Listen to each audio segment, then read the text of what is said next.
Bonjour, je suis Monsieur Faux Alain Glove René, concepteur, développeur informatique, développeur logiciel, ancien étudiant de la faculté de droit et de sciences économiques de l'université d'Orléans, dans le Loiret, en France. Aujourd'hui, dans le cadre du cours d'économie générale, nous allons étudier l'affaire et la révolte fiscale.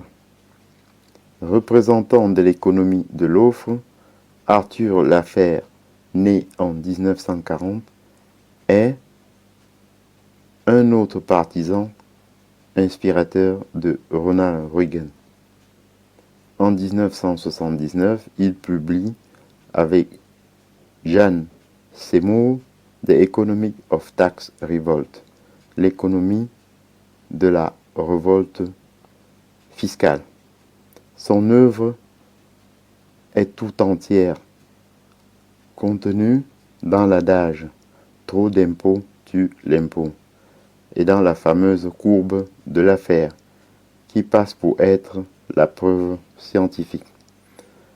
Selon une logique grossière, lorsque le taux d'imposition augmente, les recettes de l'État ne peuvent qu'augmenter, mais seulement jusqu'à un certain point B. Ce point représente le seuil supportabilité de l'impôt. Au-delà de ce point, toute augmentation de l'impôt fait baisser les recettes. La courbe se prolonge jusqu'à un hypothétique taux de prélèvement de 100% pour lesquels les recettes de l'État seraient nulles. L'explication de cette partie décroissante de la courbe tient à l'effet dissuasif de l'impôt.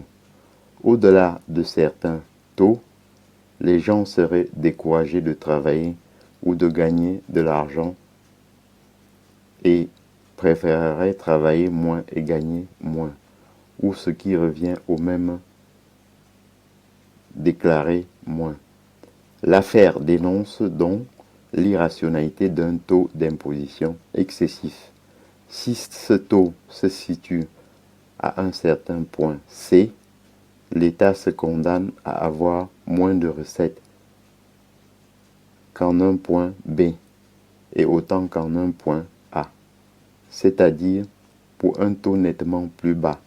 Si l'État décide de baisser les impôts dans un pays où la pression fiscale est comprise entre B et C et de la courbe, la recette de l'État augmente.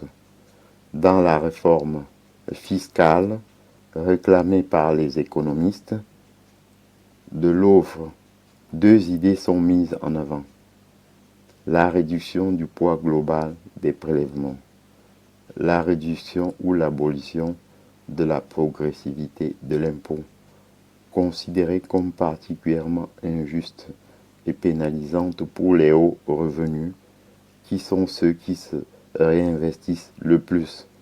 Aucun gouvernement n'est allé aussi loin, mais tous suivent le même optique, diminuer le nombre de tranches d'imposition, ce qui signifie diminuer progressivement, diminuer la progressivité de l'impôt.